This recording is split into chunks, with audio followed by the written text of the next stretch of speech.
আসসালামু আলাইকুম।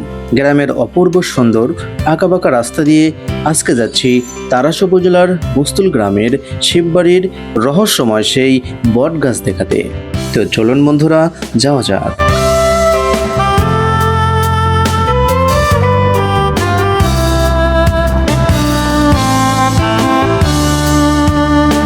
দেখুন প্রিয় দর্শক, আমি এই মুহূর্তে আছি তারাস উপজেলার বুস্তুল শিববাড়ি গ্রামে। আর আমার পিছে যে দেখতে পাচ্ছেন বিশাল বড় একটা বট গাছ। আর এই বট গাছের রহস্য হচ্ছে এই বট গাছ কোথায় থেকে শুরু হয়েছে, মানে কোথায় থেকে এর মূল শিকড় বের হয়েছে এবং কোথায় গিয়ে শেষ হয়েছে, এই বিষয়টা লোকজনের কাছে এখনো রহস্যজনকভাবেই রয়ে গেছে। তো বন্ধুরা, আজকে আপনাদের আমি দেখাবো এই বট গাছ কত বিশাল এবং কত পুরাতন, এর আশেপাশের পরিবেশটা কেমন, সমস্ত কিছু দেখাবো আজকের এই ভিডিওর মাধ্যমে। তো চলুন ভিডিওটি শুরু করা যাক।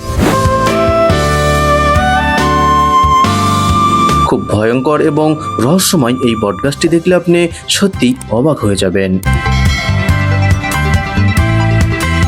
এখানে এসে আপনি যে দিকেই তাকাবেন সেই দিকেই শুধু এই বটগাছের শিকড় দিয়ে ভরা। আমার পাশে দেখতে পাচ্ছেন এটা হচ্ছে শিব মন্দির, আর আপনাদেরকে আমি শিব মন্দির দেখাচ্ছি।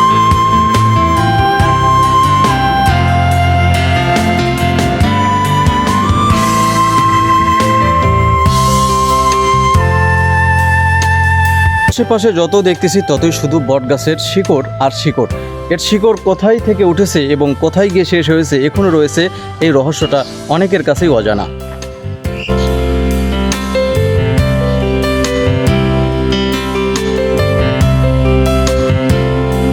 আর এটা হচ্ছে শিব মন্দিরের এই পিছনের দৃশ্যটা, চলুন আপনাদের একটু দেখাই।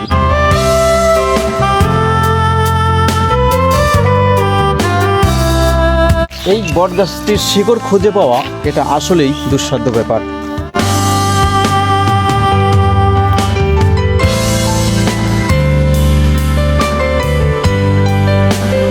এই রহস্যময় বটগাছটি দেখার জন্য অনেক দূর দূরান্ত থেকে অনেক মানুষই এখানে ভিড় জমায়। বাইরে থেকে এই বটগাছটি দেখলে মনে হবে আপনি ভুল করে কোনো একটা ভৌতিক জায়গায় চলে এসেছেন।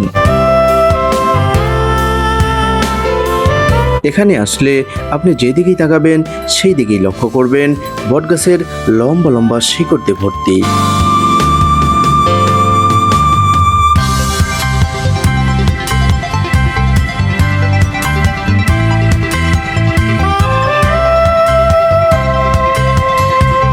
আমি এখানে এসে এই বটগাছের মূল শিকড়টা খোঁজার চেষ্টা করলাম, কিন্তু কোনোভাবেই সেই মূল শিকড় আমি পেলামই না।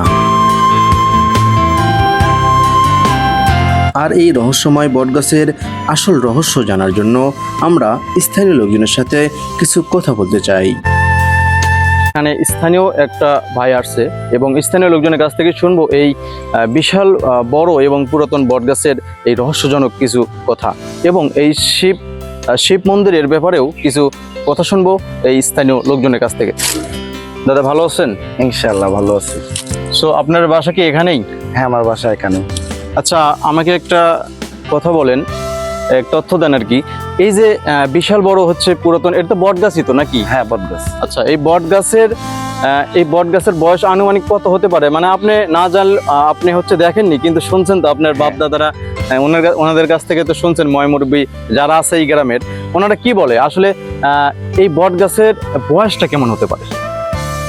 বয়সটা মনে হয় খুব একটা বেশি হবে না, কেননা আমরা যখন ছোট তখন দেখছি যে আসলে এই 2-3 পিস ছিল, মানে 2-3 পিস ছিল, 2-3 পিস ছিল। তারপর থেকে আসলে যে নামে বড় হয় ওই দিকেও ছিল, আরো টুকিটাকি কেটে ফেলাইছে, আর ওইরকম ভাবে আসলে বাড়তে দেয় না।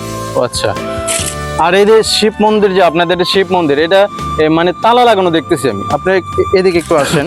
মানে আমি শিব মন্দিরটা দেখতেছি এখানে, মানে আমি দেখাতে আসছিলাম, দেখছি তালা লাগানো। হ্যাঁ, এই যে তালা দেওয়া। আচ্ছা, তালা দেওয়া কেন ভাই? এটা তো আমরা আসলে দেখছি, এটা তালার ব্যবস্থা করছে আজ 2-3 বছর অথবা 4 বছর সর্বোচ্চ। আচ্ছা, এর আগে এটা খোলাই ছিল, ওখানে একটা শিপ আছে, হয়তো সমস্যা হয়, কেউ উঠাইতে আসে, এই জন্য একটা, মানে ওর ভিতরে মূলত শিব আছে, এই তো, এই জন্য এটা লক করে রাখা হয়। হ্যাঁ, এই জন্য এটা লক করে রাখা, যাতে কেউ না নিয়ে যায়। হ্যাঁ, এটা আগে খোলাই ছিল, ও আচ্ছা। ওই মানে আক্রমণাত্মক ভাবে কেউ আচ্ছা, এই যে উঠাইতে আসে। আমরা দেখতেছি হচ্ছে এই বিশাল বড় এই রহস্যজনক বট গাছ। একটা কথা বলেন, এই বট গাছের আমি শুনেছি এই বট গাছের শিকড় কোথায় থেকে হয়েছে এবং কোথায় গিয়ে শেষ হয়েছে, এই বিষয়ে কি আপনি কিছু জানেন? না, শুনছেন কি এখনো? এ বিষয়ে আমি কোনো কিছু বলতে পারবো না। বলতে কারণ পারবেন না? আমার বুদ্ধির বয়সে আমি যতদূর দেখছি ততদূর আমি বলতে পারবো। তো প্রিয় বন্ধুরা, এই জিনিসটা আসলে রহস্যজনকভাবেই রহস্যই থেকে যাচ্ছে। এখনো পর্যন্ত কেউ বলতেই পারেনি এবং কেউ এখনো জানেও না যে এই বট গাছের মূল শিকড়টা কোথায় থেকে শুরু হয়েছে এবং এটা কোথায় গিয়ে শেষ হয়েছে, এখনো এই বিষয়টা রয়ে গেছে অজানা। আরেকটা কথা ভাই, এই বট গাছের যে এরিয়াটা, হ্যাঁ, যে এরিয়াটা আমি দেখতে পাচ্ছি, এই এরিয়াটা কত বিঘা হতে পারে? তাও মিনিমাম কত বিঘা হতে পারে? কত বিঘার উপরে এটা আছে? এই বট গাছের যতটুকু আয়তন হ্যাঁ, বিঘা খানেক হবে, মানে এক বিঘা হবে? হ্যাঁ 33% মতো। ও আচ্ছা, না বিশাল বিশাল বড় দেখা যাচ্ছে বটে, অনেক বড়ই। কিন্তু আমি প্রত্যেকটা ঘুরে ফিরে দেখালাম এবং দেখলাম যে অনেক বড়ই। হ্যাঁ, সেই হিসাব করলে দেখা যায় যে 1 বিঘার হয়তো বা উপরে, 1 বিঘার বেশি তো হওয়ার কথা। একটু বেশি হলে হতে পারে। হতে পারে, বেশি হবে। ভাইয়ের নামটা যেন কি? আমার নাম মোহাম্মদ নান্টু আহমেদ হৃদয়।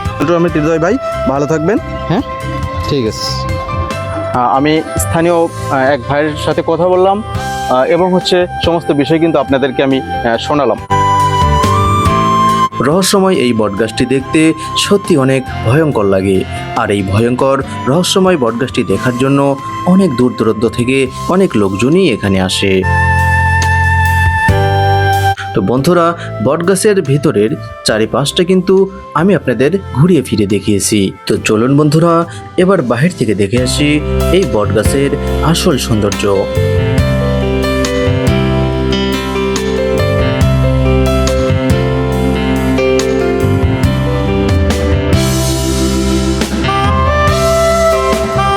কিছু লোক দেখতেছি এখানে আমি, তো আমি তাদের সাথে একটু কথা বলবো। আসসালামু আলাইকুম ভাই। ওয়ালাইকুম আসসালাম। ভাইজান কোথা থেকে আসছেন? আমরা এই পাশের ইউনিয়ন থেকে। আপনি কি এখানকার স্থানীয়? না, আমরা এই পাশের ইউনিয়ন। এখানে যে আমাদের সিরাজগঞ্জ জেলা, এটা আমাদের সিরাজগঞ্জ জেলার এটা একটা ঐতিহ্যবাহী স্থান। এই জন্য আমরা পাশের যেগুলো ইউনিয়ন আছে, বারবাস, মানে বেড়াতে আসছেন এক হ্যাঁ, কথায়? আমরা ঈদের ছুটিতে। আচ্ছা, এই বট গাছটির, এই রহস্যজনক বট গাছটির ব্যাপারে আপনারা কিছু কি জানেন? না, এই বিষয়ে আসলে কোনো কিছু জানি না, কিন্তু মানে দেখতে অনেক, একসাথে অনেক বট গাছ মানে দেখতে আসছেন, হ্যাঁ, দেখতে সুন্দর লাগে এই জন্য সুন্দর লাগে। আপনারা হচ্ছে দেখতে আসেন না?